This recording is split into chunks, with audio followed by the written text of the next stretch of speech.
Hello students, today we are going to start with a new lesson, The Lost Child.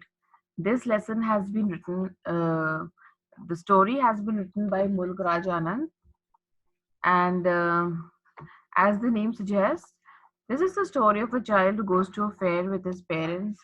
He is happy and excited and wants sweets and toys and displayed there, but his parents don't buy them for him. Why then does he refuse when someone else offers them to him? So, for today, we'll just go through the lesson. I will explain the story to you so that you can remember the important points, and whenever you have to do RTCs, you'll be able to do it. This story is simple um from the surface, if you see, but it has a deep meaning within. So, and Mulk Raj Anand is famous for this kind of writing. So, I'll begin with the explanation and then we'll go into the analysis later on. It was the festival of spring. From the wintry shades of narrow lanes and alleys emerged a gaily clad humanity. Some walked, some rode on horses, others sat, being carried in bamboo and bullock carts. One little boy ran between his father's legs, brimming over with life and laughter. This is the scene depicted here. So, this is the scene where the story begins with a description of the day, the festival of spring, and because of the festival of spring, there is a fair. And in the olden days, the fairs were a big part of people's social life, especially in villages and in the small towns. So this is the way people are going. Some people are walking, some are riding horses, some are being carried in bamboo carts, or some are uh, riding bullock carts. Okay, and one of uh, these these all these people, one of them is a small child, and this is the child that the writer is now going to focus on. So this child is very happy, and just like people are happy going to the spring, this child is also brimming over with life and laughter, the way the whole earth is brimming with life when it is springtime. Come, child, come, call his parents, as he lagged behind, fascinated by the toys in the shops that lined the way. He hurried towards his parents, his feet obedient to their call, his eyes still lingering on the receding toys.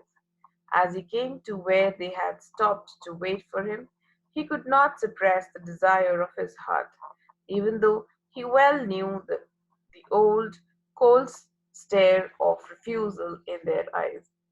Now the parents are calling him, and he is, uh, as he looks at the shops that lined the way, because people knew, the shopkeepers knew that this is the way people will be taking when they'll be going to the fair. So they have lined up there to sell their things even on the way to the fair. So the parents, he's looking at the things, especially these toys, but he had to come quickly, and he kept on turning at the back to look at the toys. But then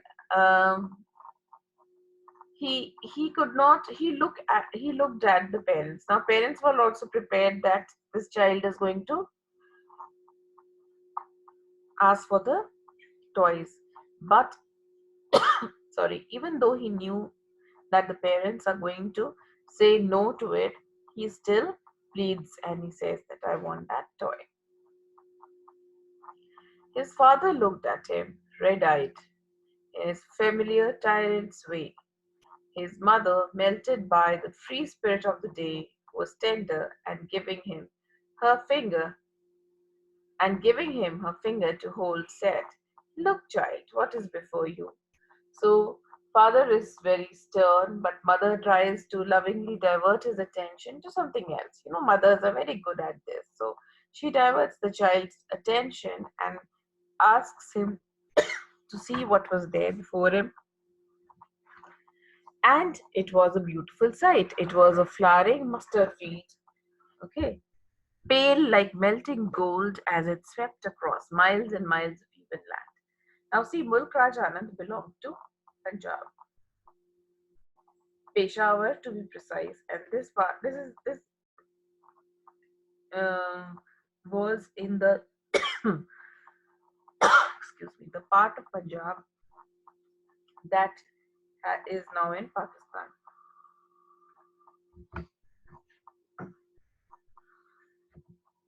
So the child is now attracted towards that mustard field. And what all was there?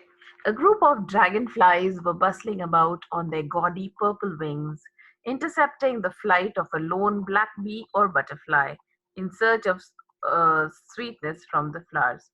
So there are dragonflies, and but a lot of dragonflies, a few black bees or butterflies. The child followed them in the air with his gaze till one of them would still its wings and rest, and he would try to catch it. But it would go fluttering, flapping up into the air when he had almost caught it in his hands. So, if you have ever tried to catch butterflies or dragonflies, you know how elusive they are and how difficult it is to actually catch them. Then his mother gave a cautionary call. "Come, child, come, come, onto the footpath."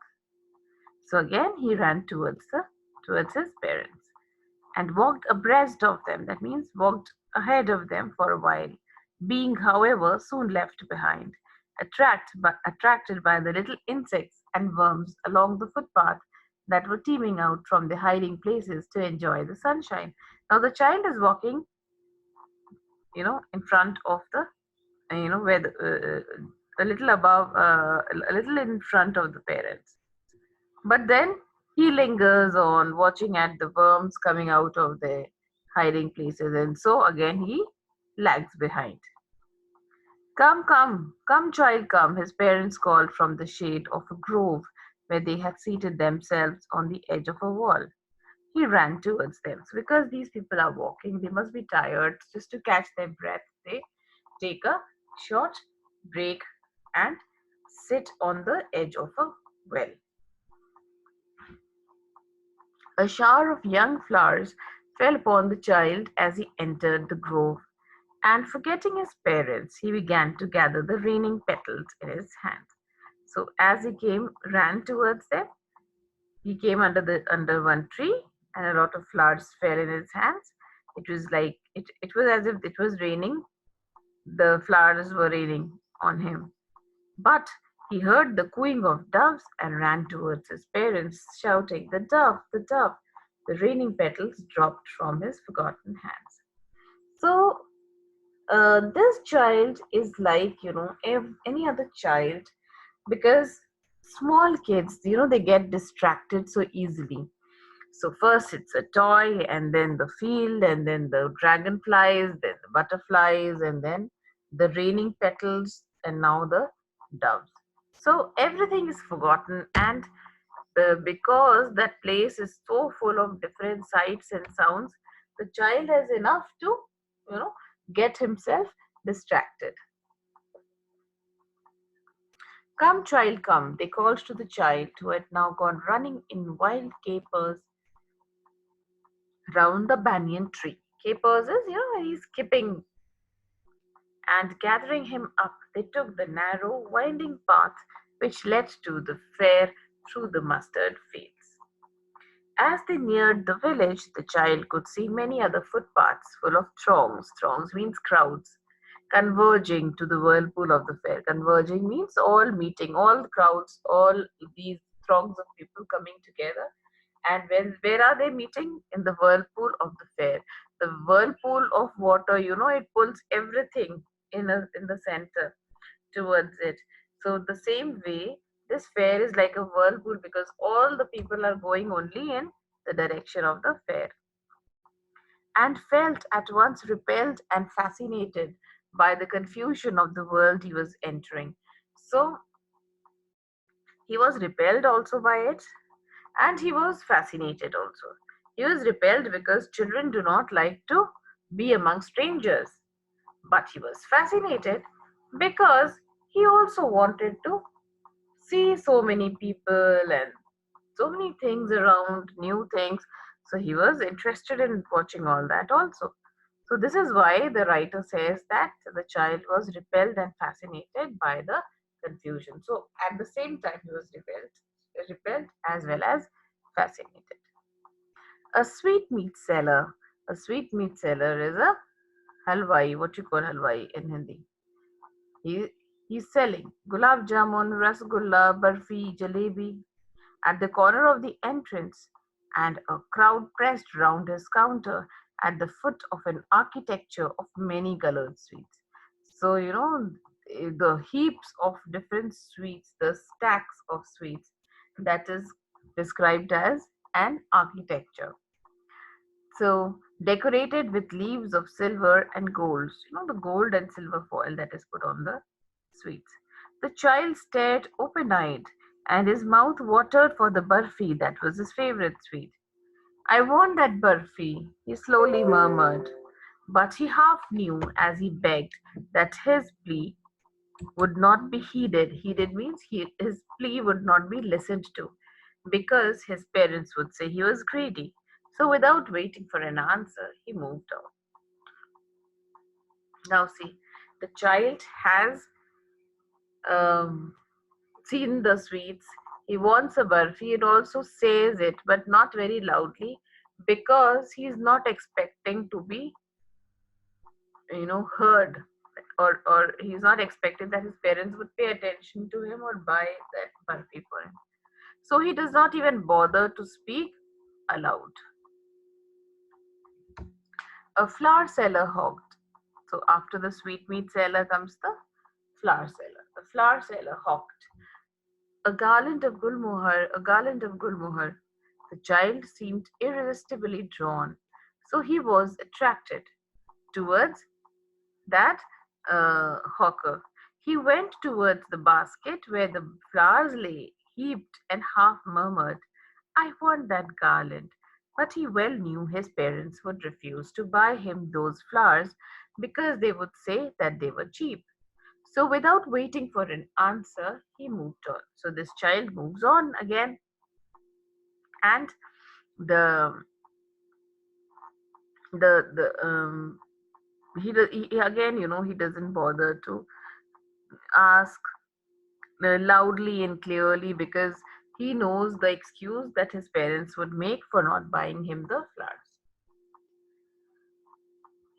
A man stood holding a pole with yellow, red, green, and purple balloons flying from it. The child was simply carried away by the rainbow glory of the silken colors, and he was filled with an overwhelming desire to possess them all. But he well knew his parents would never buy him the balloons because they would say he was too old to play with such toys. So he walked on further. Now again, he saw balloons, and a small child, gets attracted to balloons. But he knew that his parents won't buy the balloons, and they would say that you are too old to play with balloons. Okay, so again, he doesn't even say anything, and he walks on further. The next sight is there. What is it?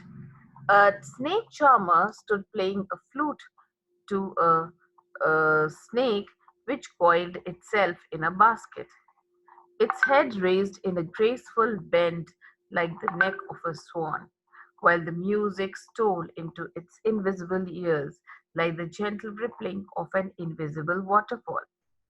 Now, the next sight, a very common sight those days in the villages and fairs and towns, was that of a snake charmer. Okay, so the snake charmer is playing on his um, the instrument, and the snake is has come out of the basket, and it is swaying as if, the snake could hear. The ears are invisible, the child cannot see the ears, but it's as if he could. And then there is a simile also here. The music stole, raised its head in a graceful bend like the neck of a swan. So the snake also coming out of the hood, coming out of the basket, looked like a the neck of a swan. So the child went towards the snake charmer, but knowing his parents had forbidden him to hear such coarse music as the snake charmer played, he proceeded further. So he goes towards the snake charmer, but he knew that his parents wouldn't approve of it, so he moves away now. There was a roundabout in full swing. Men, women, and children, carried away in a whirling motion, shrieked and cried with dizzy laughter. The child watched them intently, and then he made a bold request. I want to go on the roundabout, please, father, mother. So this child now moves on, and he reaches this place where there is a merry-go-round, and people are having a lot of fun, shrieking and crying and screaming, in a dizzy laughter. And the child watches them, and then now he has to make a bold request, because all this while he was able to suppress the temptation, but now he is not able to do that any longer, and he has to ask his parents to take a ride on the roundabout. There was no reply. He turned to look at his parents. They were not there ahead of him. He turned to look on either side. They were not there. He looked behind. There was no sign of them. So again, he has lost his parents, but this time he cannot spot them at all. Now, um, we are going to read the rest of the story tomorrow. I hope you enjoyed the story, and those of you who are interested in reading the story till the end, I don't mind. You can read the story and come tomorrow. You will understand it all the more better. So, hope you enjoyed it. Bye, students.